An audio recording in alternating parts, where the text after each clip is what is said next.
जो चोर गाड़ियों को चोरी करके ले जाते हैं, आज उनके गाड़ियों का पाप डे बनेगा। आओ देखते हैं कौन सी गाड़ी चोरी की लगता है।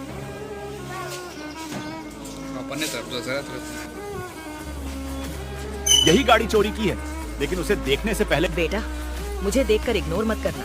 इस बार जो भी एग्जाम में पास होना चाहता है मैं पास कर दूंगी, मगर मेरा भी एक काम करना होगा। तुम्हें इस वीडियो को एक लाइक और चैनल को सब्सक्राइब करना होगा और 5 सच्चे मित्र को शेयर करना होगा। और मेरे बेटे जाते जाते कमेंट में सरस्वती माँ लिख दो। और इसका तो पापड़ी बन गया।